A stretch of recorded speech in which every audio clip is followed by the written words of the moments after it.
Hello and welcome. Today I'm going to be trying to go over some fundamentals of Dimension Shift, and you could extend it to any spell boost based Runecraft. This is the new ROB deck list I'm trying out. Basically, I've swapped two Angelic Snipes for two Piercing Runes. Gonna see how that works out, because they're both one cost. I would prefer Piercing Rune.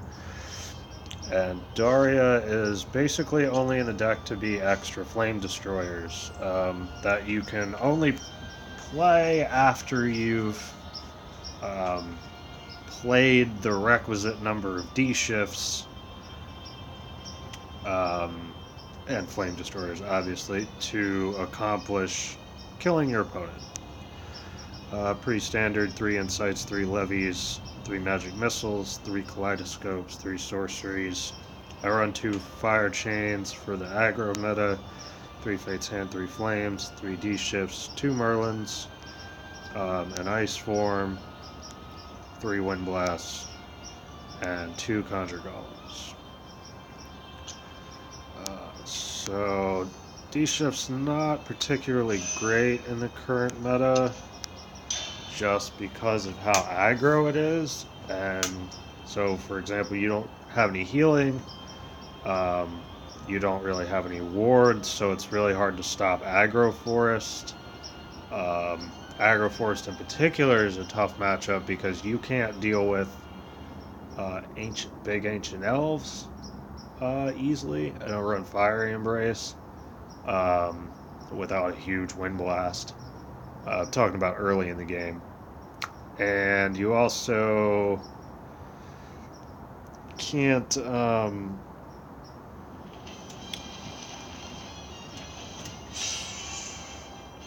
stop the roaches without playing Ice Golem.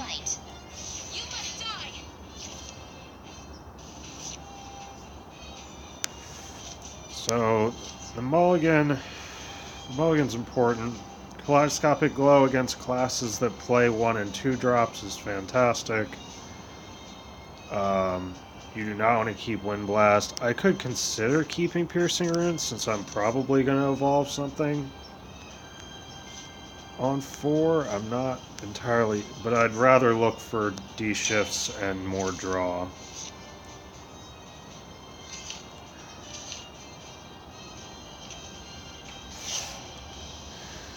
One thing that does come up is whether or not to keep D shift in your opening hand or Flame Destroyers. General answer to that is maybe. In my opinion, against obvious aggro classes like Blood and to some extent Sword, I would not. Because you need to survive first and foremost. I'm going to draw here rather than play Levi, just because Levi is my best evolve, and at this point I'm probably going to want to evolve both of them. And I don't have any way to deal with this at this point until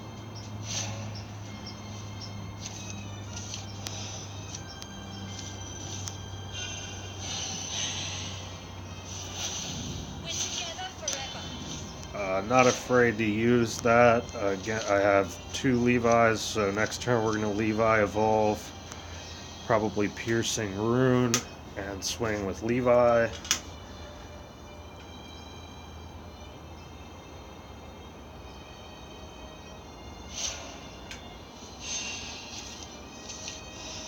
Okay, well that's surprising.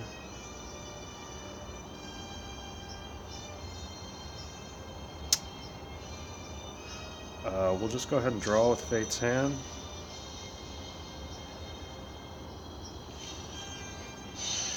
Because we don't overdraw.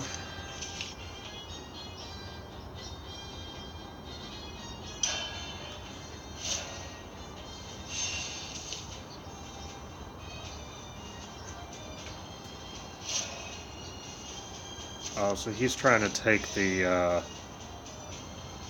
route of I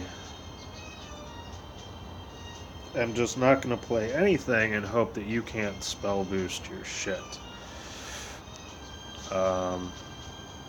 That doesn't really work all that well.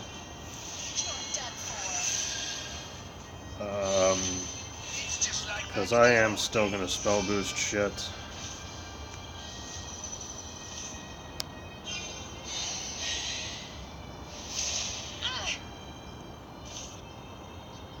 I could consider kaleidoscoping the Levi, but no.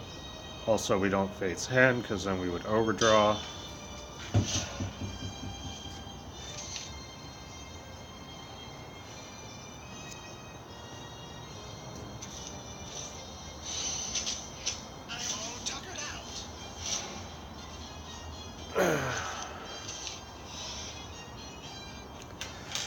Okay, so we got our D shift.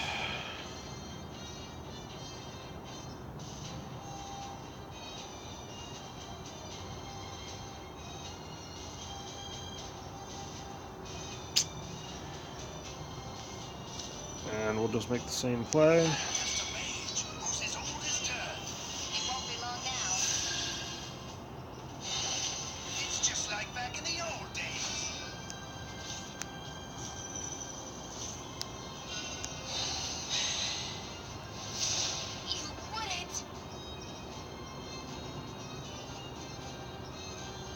Yeah, I can see if we kaleidoscope, we mill. So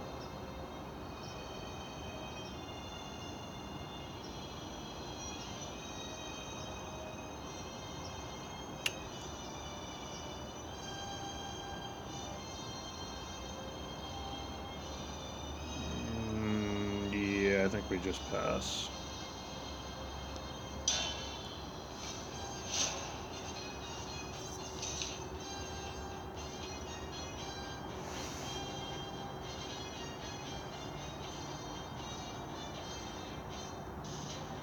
So he's probably like a control type sword where he doesn't really have a win condition other than like evolving Alberts and swinging at my face for a whole lot of damage. This does get a little bit awkward though.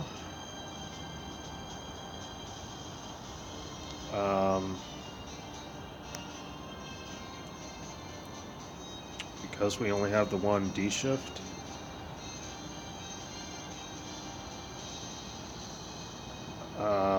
But we have everything we need. So I'm going to go ahead and burn a card.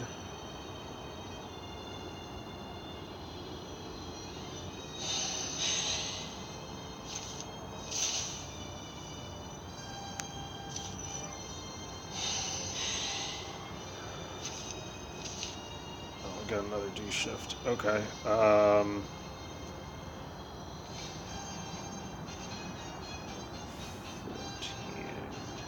And we'll just play a Flame Destroyer.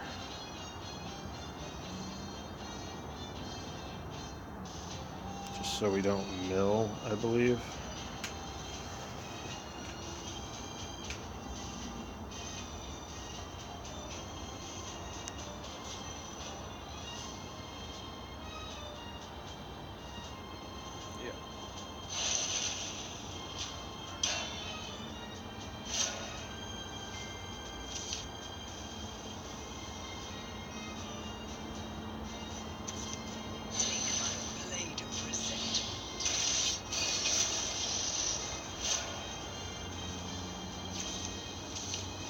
Wow. Normally this would not work out for him, but he's getting very lucky in terms of the cards that I draw not being able to play.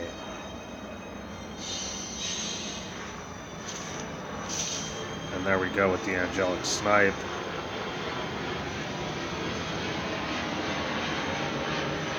And we just play the Flame Destroyer.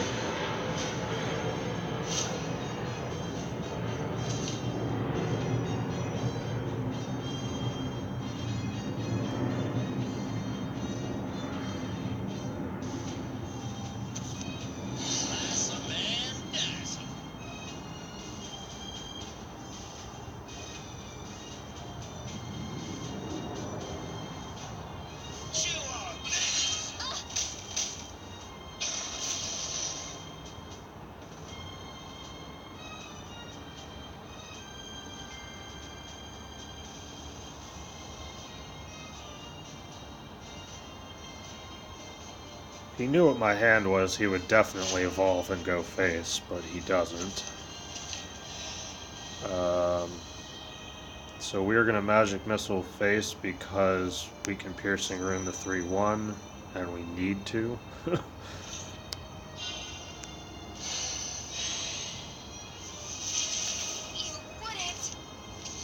Nice. That was literally exactly what we needed.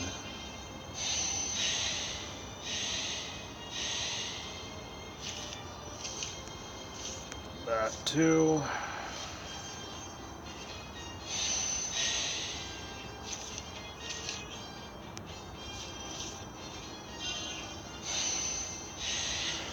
Oh, but damn, now I lose because he's gonna Albert. Impressive.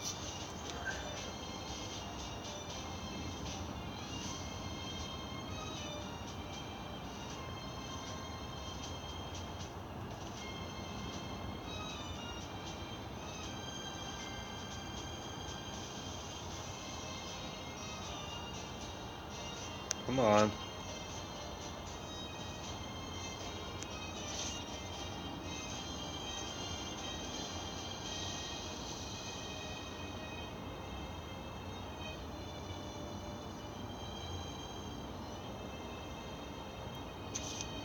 Leave this to me.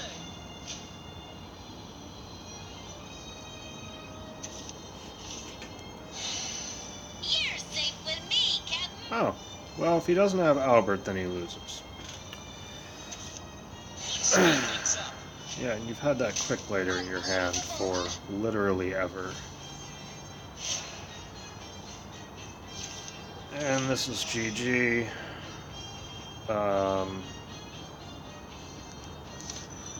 As we Kaleidoscope to get rid of one ward.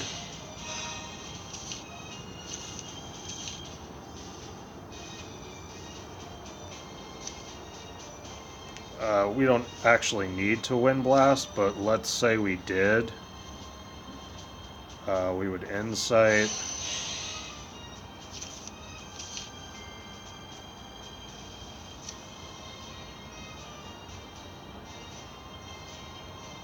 Yeah, we would Insight. Well, here we drew the other Insight, but then we would... Well, no, I guess we can't. It doesn't matter. Here comes some real magic.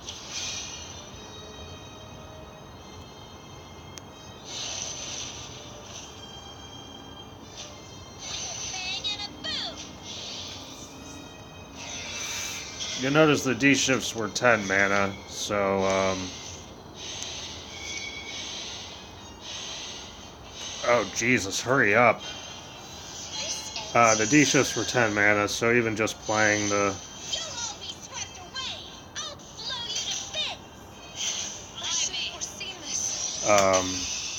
So the D-shifts were 10 mana, so you were able to, just chain them, with just the single Flame Destroyer, and you would have been fine. But you see there how Daria can help just be an extra Flame Destroyer. And I just had to throw them out there just to get stuff out of my hand so that I could draw into spells which would spell boost D-Shift. Sorcery Cache being the best one because it spell boosts for 3.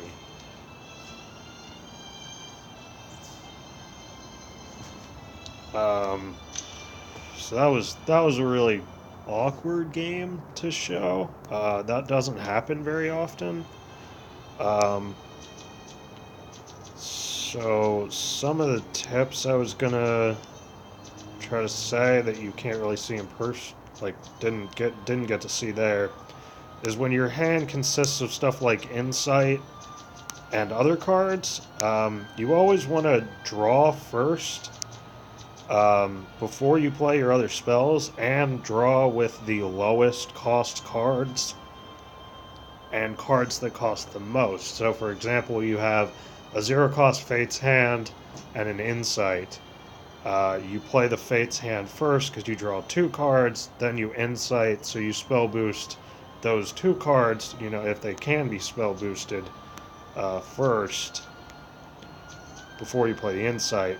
Likewise, you have Magic Missile and Insight. You Insight first and then Magic Missile, unless you're Magic Missiling for a target, in which case maybe you do Magic Missile first.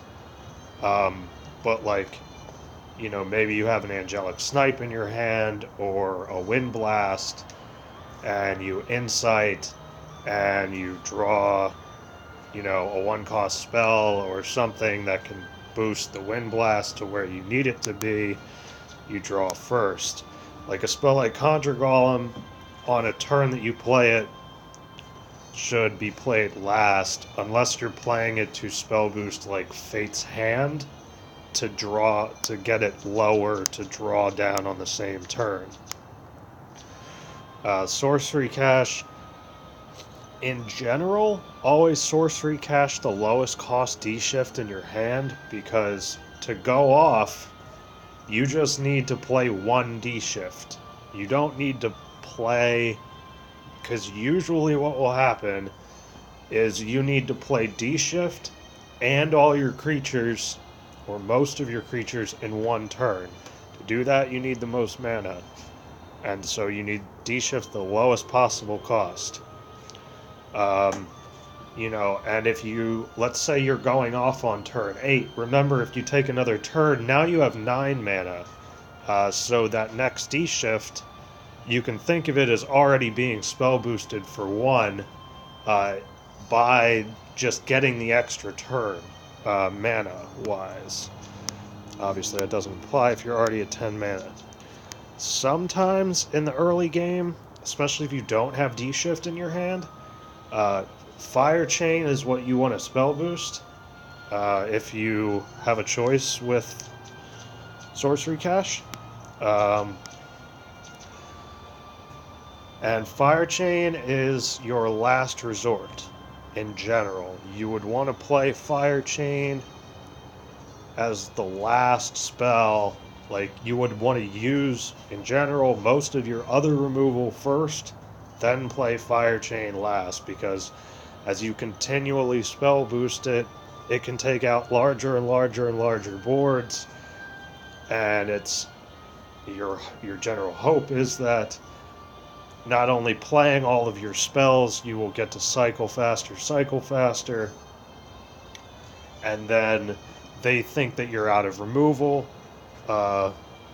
you know, or multiple removals. They dump their hand, and then you just Fire Chain it away with like a 15 spell boosted Fire Chain. Fate's Hand. One mistake in particular, I see a lot of follower-based spell boost people make. Like, when they draw this from Daria, do not play a 0-cost Fate's Hand when you have 0 mana. Even if it doesn't overdraw you. Why? Because there's nothing that you can play when you draw those 2 cards. So, you wait until next turn so that the next card that you draw for free gets spell boosted from the Fate's Hand. You see, this is just natural. If you have nothing to play, it doesn't apply to, say, a spell boost follower based deck where you know, you have Blade Mage at 1 and you have no mana. Then yes, obviously you Fate's Hand to get the Blade Mage to do it. But if you don't have that situation where spell boosting does not allow you to do anything more this turn, then don't do it. If you have mana left over, then go ahead and do it, unless it'll overdraw you. Do not necessarily count on, like, say you have 1 mana left and you have 8 cards in your hand. I wouldn't play a 0-cost Fate's Hand, because unless you draw exactly Angelic Snipe, you are going to mill a card. And what's the point then? Hopefully next turn you'll be able to dump more of your hand, play the Fate's Hand, spell boost the cards that you drew, etc. Flame destroyers. So, as you can see in that game, it is not always correct to just hold your flame destroyers until you can chain off D-shifts. You know, you only need one flame destroyer and 3 D-shifts, or 3 flame destroyers and 1 D-shift, any combination of those. And then with evolves, with Levi's, with Conjure Golems, you know, it gets complicated. You need, a lot of times, like say you unluckily draw 3, like I did there, draw all the flame destroyers early and the D-shifts late. Well, you need to play those flame destroyers one at a time, or sometimes all 3 and just go all in, especially against an aggro deck. Play all of them, go all in. Say, if they don't have removal for 2 of them, then you're going to win the game. 14 damage on the board is is a lot. Especially if you have like 2 evolves left or a Levi, you've done some damage to their face. And that, you can evolve these, like you see there, he played 2 wards. The first ward is nothing because I have an evolve point left. Because, as you saw, I just evolved Daria into it and kill it. The second ward was also worth nothing because I was holding Kaleidoscopic Glows in my hand since the mulligan. Always remember what wards they're likely to play and whether or not you can deal with them. If you run Fiery Embrace, that's a nice one because you can get that down to 0, and then that actually gives you mana if you're going to play Flame Destroyer and D-Shift together. Yeah, I don't think there was a way for me to have done the Wind Blast and the D-Shift in the same turn last time, but you see what I'm talking about. I have some other videos of me playing D-Shift at lower ranks, in the DE area. All those concepts will still apply, even though the deck list and the meta is slightly different. You can check those out. I'll link to some of those in the description. This was sort of an instrumental game in the sense that you can see what happens when people try to employ that generally poor strategy of not giving you any targets to play against. As long as you draw cards like Insight, Sorcery Cache, even Fire Chain can be played without a target. It just hits nothing. Ice Form. Your things that need targets are Wind Blast, Kaleidoscopic Glows, and Piercing Runes. Fire Embrace if you run them. But if you can get to these Angelic Snipes, Trail of Lights, Insights, Magic Missiles, Conjure Golems, which is what we are trying to do by burning cards just to spell boost and cycle, because we had all the pieces in our hand. You see how that strategy did not work out for him. Although, had he known my hand and been correctly aggressive, if he had evolved Tsubaki and hit my face, then I might have been in trouble because I might have had to use an evolve to kill the Tsubaki, which would have severely dampened my endgame plan.